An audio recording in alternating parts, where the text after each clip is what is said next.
pessoal, professor Vander Duarte, dando seguimento aos nossos estudos, nós vamos analisar a bibliografia do concurso de Porto Alegre. É exatamente a relação das obras que podem aparecer na tua prova ou que dão, né, o roteiro para a formação dos conteúdos que aparecem na prova. Então, primeira delas aqui, né, Brasil, Secretaria de Educação, Fundamental, Parâmetros Curriculares Nacionais, História e Geografia. Né? Então, o que é aqui? Qual é o objetivo dessa obra, né, desse compilado de documentos? Né? Garantir aos educandos o direito de usufruir dos conhecimentos necessários para o exercício da cidadania. E aqui é um ponto importante, pode aparecer na tua prova. Embora não sejam obrigatórios, os planos curriculares nacionais servem como norteadores para os professores. Tá? Então vai aparecer lá na tua prova, é obrigatório? Opa, não, ele é um norteador. Tá? Então essa aqui é a nossa primeira. Parâmetros curriculares nacionais, né, Geografia e História são norteadores, não são obrigatórios. Isso aqui é um ponto fundamental. Prova de concurso, ficar muito ligado nesses elementos. E aí nós vamos já para um livro, uma obra de um grande historiador, Ciro Flammarion Cardoso, Ronaldo Vanfas, Novos Domínios da História. Então o termo novo, né? Termo novo, Domínios da História, que nós temos a capa da nossa obra. Da História é a obra dedicada, antes de tudo, a complementar Domínios da História, publicada em 1997. Livro que firmou-se como obra de referência para os profissionais da área. De que forma, né? Novos territórios são explorados como, por exemplo, a nova história militar, a história do tempo presente e a própria microhistória, tá? Então, a gente sai daquela macrohistória baseada muitas vezes no positivismo, né? Mas também por outras teorias, uma história crítica mesmo, advinda da teoria marxista, para trabalhar a microhistória e a história do tempo recente. Né? A par dos novos territórios, foram incluídos no presente volume alguns domínios muito tradicionais, quase canônicos, que têm sido objeto de renovação nas últimas décadas, como a chamada nova história política, né, a biografia histórica e a história das relações internacionais. Então ela vai trazer novos domínios da história, como novas abordagens históricas. Tá? Então, obra do Ciro Flammarion Cardoso, do Ronaldo Vanfas, obra importante para a gente entender essa nova concepção histórica, essa micro-história, tá? Essa história do tempo presente. Fica ligado. A próxima obra, José Murilo de Carvalho. Normalmente aparece uma obra de José Murilo de Carvalho nas provas de concurso, e essa aqui é Os Bestializados, né? Obra muito importante do José Murilo de Carvalho, né? O Rio de Janeiro e a República, tá? O Rio de Janeiro e a República que não foi. Então, a visão dele, né? Ele vai mostrar aqui, dentro dessa obra, né? As primeiras encenações da capital federal pós proclamação da República. Uma frase aqui no final que eu acho que é bem interessante: os bestializados de ontem e de hoje são a face oculta de nosso modernismo. A cidade permaneceu alheia e atônica, buscando perdidamente seus cidadãos. Então, ele vai mostrar que o advento da República, o fim da monarquia, né, durante a obra, não teve participação popular. Né? Ela foi um movimento das elites e a população em geral ficou bestializada. Vai mostrar que as revoltas populares, como a revolta da vacina clássica, que acontece no início da República no Brasil, né? Toda aquela campanha sanitarista, toda a urbanização que é feita na cidade do Rio de Janeiro e todo um processo de início de república não tem a participação popular. O termo bestializado vai mostrar que os cidadãos em geral, a população pobre da cidade do Rio de Janeiro, não teve participação, né? Não teve participação no movimento de elite. Vai mostrar o advento da República como um movimento de elite. Tá? Próxima prova, História do Brasil Império, tá? História do Brasil Império. Então, no século XIX, deixamos de ser colônia de Portugal, mas seguimos sendo governado por monarcas. Ele vai mostrar, né? Na verdade, a professora Miriam Dolfkopf, ela vai mostrar como, né, o Brasil forjou essa independência, como o Brasil forjou esse novo país, essa república, porque, né, diferente dos outros países da América Latina, né, o Brasil faz a independência, mas continua sendo uma monarquia, governado pelo filho, né, do governante português, pela mesma família real. Então, a partir de 1822, essa independência forjada do Brasil. Então, frase aqui: continuidades, rupturas, mudanças parciais e outras mais profundas marcam a história da nação que começou a ser construída no início do século XIX. E aí vai mostrar que, né, a partir da vinda da família real, em 1808, todo aquele aspecto que vai sendo forjado, essa nova nação que vai ser construída, mas continua sendo monarca. Então, História do Brasil e Império, né, da professora Miriam Dovkov, vai ficar bem claro aqui, vai aparecer na nossa prova. Outra obra também, Flávia Maria Eyler, né, História Antiga, Grécia e Roma, a formação do Ocidente. Tá? Então, composta por 4 volumes, essa coleção sobre a história geral abrange a Antiguidade, a Idade Média, a Moderna e a Contemporânea. Aqui nós estamos falando especificamente, né, da parte que vai falar da história antiga chamada de Antiga Clássica, Antiga Ocidental. Tá? Então ela vai falar particularmente da Grécia e da Roma.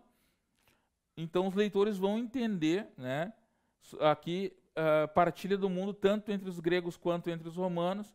Partilha essa compreendida como os diferentes tipos de organização humana, enquanto as respostas a determinadas circunstâncias históricas. Tá? Então é uma obra bem específica que vai mostrar uma visão de mundo bem ocidental, tá? Bem do Ocidente, entendendo na antiguidade greco-romana como um elemento principal. A formação do Ocidente a partir do entendimento da sociedade grega e da sociedade romana. Próxima obra do historiador Boris Fausto, História do Brasil.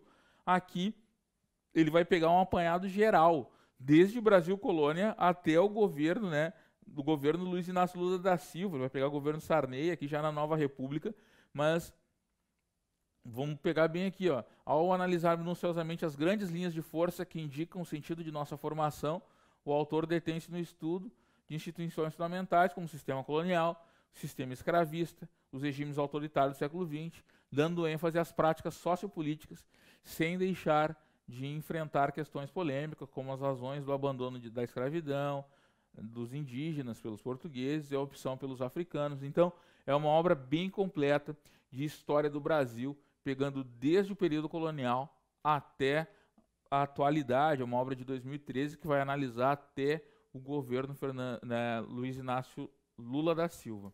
Tá? Depois, uma obra de Carlos Fico, História do Brasil Contemporâneo, certo? Então, já vamos identificar aqui a obra do Carlos Fico. Ela vai abranger a história do Brasil republicano mais atual e começa discutindo, né, a morte de Getúlio Vargas, em 54, ao governo Lula. Tá?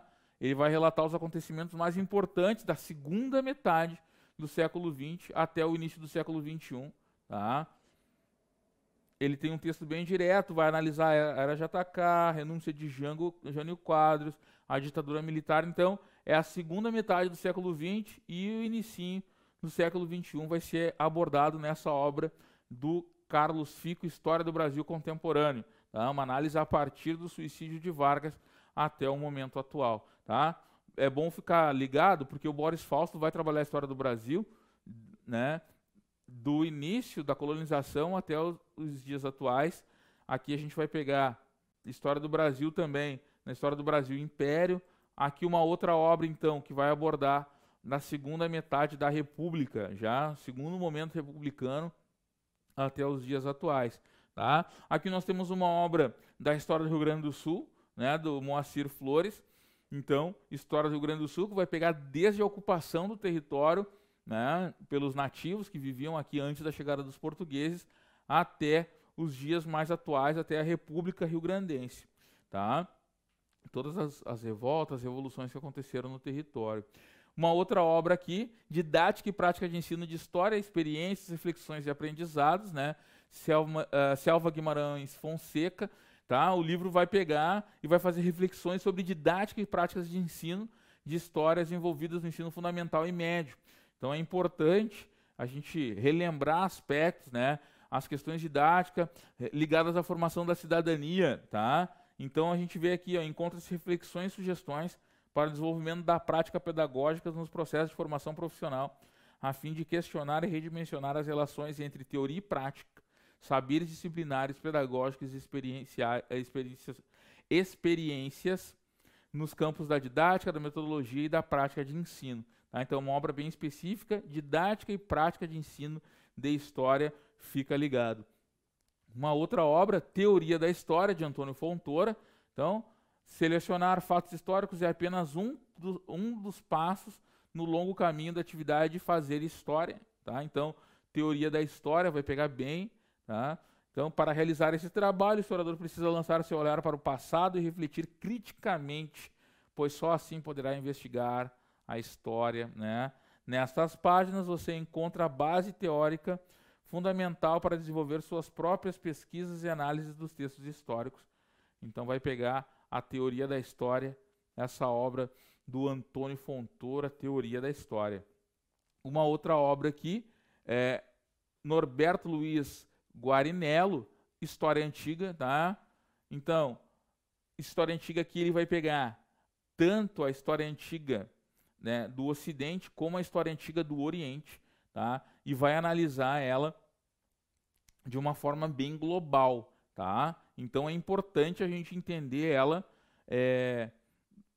não entendendo ela a partir apenas, nós temos uma obra anterior aqui que fala da história e tem um recorte, que é a história antiga grega e romana, como por muito tempo ela foi estudada. A história antiga do Oriente, mas a gente tem que lembrar aqui que são volumes, tá? Importante a gente lembrar que essa obra aqui é um dos volumes que vai pegar a história, né, greca e romana. Aqui nós já temos um aspecto mais global e universal da história antiga, pegando elementos além de Grécia e de Roma, como toda a história antiga oriental.